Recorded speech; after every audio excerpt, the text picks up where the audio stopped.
अस्सलाम वालेकुम प्यारे दोस्तों, एक नई और सच्ची कहानी के साथ आपकी खिदमत में हाजिर हूँ। मुझे यकीन है कि आपको हमारी ये कहानी ज़रूर पसंद आएगी, क्योंकि हमारी इस कहानी में जज्बात भी मसाला भी है। और अगर आप चैनल पर नए हैं तो चैनल को सब्सक्राइब करके बेल आइकन का बटन दबा दें, ताकि हर नई वीडियो आप तक आसानी पहुँच सके। चलते हैं कहानी की तरफ। कहानी का नाम है दास्तान मोहब्बत, जिसकी हम पहली किस्त आपके साथ शेयर करने लगे हैं। मेरा नाम नबीला है, 27 साल की हूँ। कद काठ और शक्ल सूरत से अच्छी भली हूँ। लिखना मेरा शौक़ नहीं है, पर दूसरों की कहानियाँ पढ़ पढ़ कर ख्याल आया कि क्यों ना अपनी कहानी भी आप लोगों से शेयर करूँ। हमारे माशरे में ऐसा करना कोई अच्छी नज़र से तो नहीं देखा जाता, लेकिन फिर भी मेरे ख़्याल में अगर मैं अपना तजुर्बा और मुशाहिदा आप लोगों से शेयर कर लूँगी तो इसमें कोई हर्ज भी नहीं। वैसे भी हर इंसान ऐसे ही किसी न किसी कहानी के किरदार ज़रूर होता है, लेकिन सब ही माशरे की पाबंदियों और क्यूद की वजह से अपने किरदार को बयान नहीं कर पाते। यही वजह है कि मैं भी अपनी कहानी के किरदारों को मकामात को छुपाते हुए अपनी कहानी बयान करूँगी, जो कि 100% सच्ची और हकीकी कहानी है। लंबी तमहीद से बेहतर है कि कोई कहानी बयान करूँ। तो हुआ कुछ यूँ था कि मैं उस वक़्त तकरीबन 16 साल की थी, जब हमारे मैट्रिक के इम्तहान होने वाले थे। मैं कोई बहुत कमज़ोर स्टूडेंट तो नहीं थी, पर कोई बहुत ज़हीन स्टूडेंट भी नहीं थी, जिस वजह से इम्तहानात की तैयारी के लिए मुझे किसी न किसी रहनुमाई की ज़रूरत थी। मेरे खाला का बेटा शहजाद बीए कर चुका था और वो हमारे घर से ज़्यादा दूर भी नहीं रहता था। मैंने अम्मी जान से कहा कि वो शहजाद भाई से बात करें कि वो फ़ारिग वक़्त में मुझे पढ़ा दिया करें। इस तरह मुझे ट्यूशन के लिए ज़्यादा दूर नहीं जाना पड़ेगा, आने जाने की परेशानी भी नहीं होगी और वक़्त भी ज़ाया नहीं होगा। अम्मी इस दिन शहजाद भाई से बात कर आईं और उन्होंने मुझे बताया कि उन्होंने शहजाद से बात कर ली है और वो हर शाम 7 बजे से 9 बजे तक आया करेगा मुझे पढ़ाने। उस दिन मैंने जल्दी जल्दी तमाम काम निपटाए और अपनी किताबें लेकर ड्राइंग रूम में पढ़ने बैठ गई। तकरीबन 7:30 बजे होंगे जब शहजाद भाई हमारे घर आए। शहजाद भाई की उम्र उस वक़्त 25 साल के करीब थी और काफ़ी वजिया और हैंडसम शख्सियत के मालिक थे। इनका कद 6 फुट के करीब, जबकि जिस्म मजबूत और तवाना, क्लीन शेव के साथ सांवला रंग क़यामत खेज था। रस्मी सलाम दुआ के बाद मुझसे मुखातब होते हुए बोले, अच्छा तो मेरी शागिर्द पढ़ाई के लिए तैयार है? मैंने भी सर हिलाते हुए कहा, जी हाँ भाईजान। Very good. ये बताओ किस सब्जेक्ट में ख़ुद को ज़्यादा कमज़ोर समझती हो? शहजाद भाई ने मेरी किताब उठाकर उसके वर्क उल्टाते हुए किताब पर ही नज़रें जमाए मुझसे दूसरा सवाल पूछा। तो मैंने उन्हें बताया कि मैथ और इंग्लिश में कमज़ोर हूँ।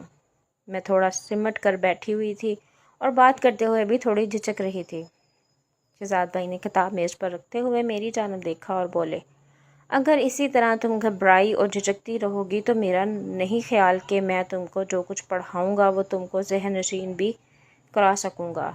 लिहाजा डरने झिझकने की ज़रूरत नहीं।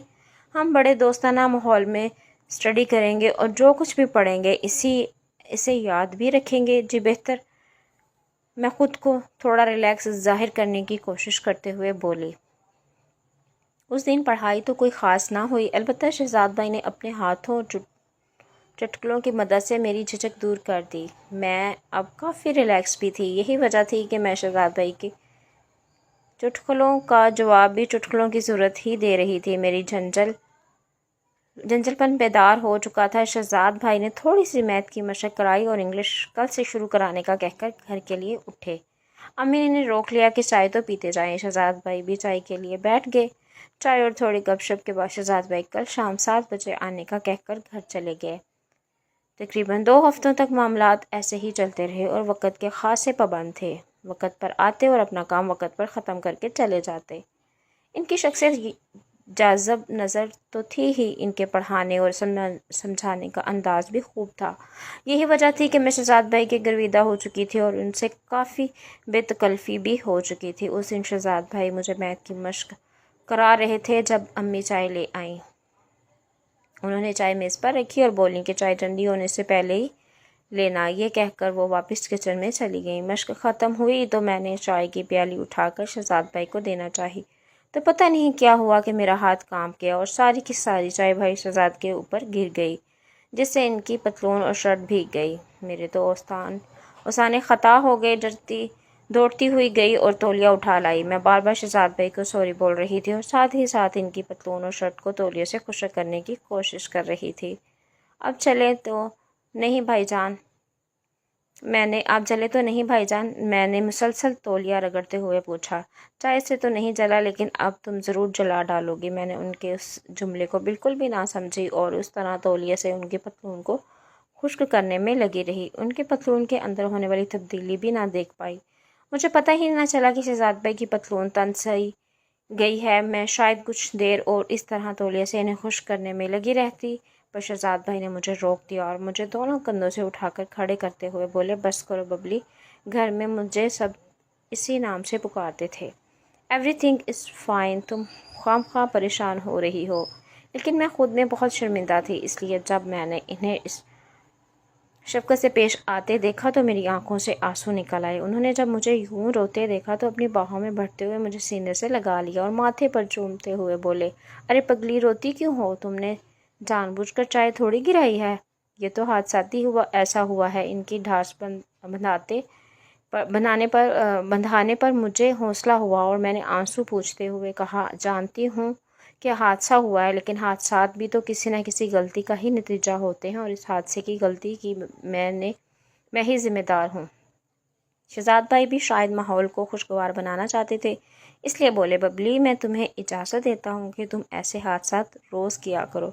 वो हंस रहे थे और इनकी ये मायनवी हंसी मेरी समझ से बाहर थी। मैं भी इन्हें हंसते देखकर मुस्कुरा दी। मैं अभी तक शहजाद भाई की बाहों के घेरे में थी। उन्होंने मेरे कूल्हे पर हल्की सी चपत लगाई और गाल पर चूमते हुए बोले, चलो वापस वहीं से शुरू करते हैं जहाँ पर हादसा हुआ था। ये कहते हुए उन्होंने मुझे अपनी बाहों के घेरे से आज़ाद कर दिया। मैंने वापस अपनी कुर्सी पर बैठकर किताब खोलना चाही तो शहजाद भाई ने कहा, आज का काम ख़त्म, कल देखेंगे। मैं चलता हूँ, क्योंकि इस हालत में मैं तुम्हें कुछ नहीं पढ़ा पाऊँगा। शहजाद भाई अपनी किस हालत के बारे में कह रहे थे मुझे कुछ पता न चला। मैं तो यही समझती कि वो अपने कपड़ों की वजह से कह रहे हैं। शहजाद भाई के अंदर एक तगीर-ओ-नमा हो चुका था। मैं बिल्कुल अनजान थी। इस रात जब मैं बिस्तर पर थी तो ये वाक़या बार बार मेरे दिमाग में घूम रहा था। शहजाद भाई का मुझे छूना, माथे और गाल पर चूमना, मुझे अपनी बाहों में भरना और मेरे कूल्हे पर चपत लगाना, ये सब उस वक़्त तो मेरे लिए बेमायनी था, लेकिन अब इन वाक़यात का सोचना अच्छा लग रहा था। इन सब एहसासात को मैं दोबारा से महसूस कर रही थी। मैं जितना सोचती रही, मेरी लज्जत का एहसास बढ़ता रहा। मुझे पता ही न चला कि कब नींद ने आगोश में ले लिया। मैं नींद की गहरी वादी में गोते खाने लगी। उस रात मैंने बार बार ख्वाब में शहजाद भाई को देखा। कभी हम किसी नदी के किनारे बैठे बातें कर रहे होते तो कभी किसी पार्क के कोने में किसी बेंच पर बैठ के कुछ राज व न्याज की बातें कर रहे होते, कभी पहाड़ों, जंगलों और सहराओं में तो कभी ठाठे मारते समंदर की लहरों से खेल रहे होते। गर्ज इस रात मैंने उस शहजाद भाई ने मिलकर दुनिया जहान की सैर की और हर बार शहजाद भाई इसी तरह मेरे कूल्हे पर चपत लगाते और मेरे गाल पर चूमते। मुझे हर मंजर उनका जो मुझे अपनी बाहों के हज़ार में लेना नजर आता। मैं उस दिन बहुत गहरी नींद सोई। सुबह उठी तो मेरे ख्वाब का हर मंजर मेरे जहन में नक्श था। मैं बिस्तर से उठना ही नहीं चाह रही थी। मैं इन ख्वाबों की दुनिया से निकलना ही नहीं चाह रही थी। मुझे इल्म नहीं कि ऐसा क्यों था, पर जो भी था बहुत पुरलुत्फ था। दूसरी शाम जब शहजाद भाई हमारे घर पहुँचे तो मैं उसी वक़्त नहा कर निकली थी। मेरे बाल गीले थे और इनसे अभी तक पानी टपक रहा था, जिससे मेरी कमीज़ भी गीली हो गई थी। यकीनन मेरी कमीज़ के अंदर के कपड़े की झलक कमीज़ से अयां हो रही थी। मेरी छातियाँ अगरचे बहुत बड़ी ना थीं, मगर छोटे भी ना थे। इनका अक्स भी कमीज़ से ज़ाहिर था। यही वजह थी कि शहजाद भाई के बार बार उठती हुई नज़र को मैं बखूबी नोटिस कर सकती थी। मैं तो शहजाद भाई को ख्वाबों में बसा चुकी थी, लेकिन यहाँ लगता कि शहजाद भाई के मन में भी कोई उथल पुथल चल रही है। दौरान स्टडी मुझे एक बार लगा कि शहजाद भाई का हाथ मेरे घुटने से ऊपर मेरी रान पर है और इनकी उंगलियां शायद लर्ज रही थीं या फिर स्लिप हो रही थीं।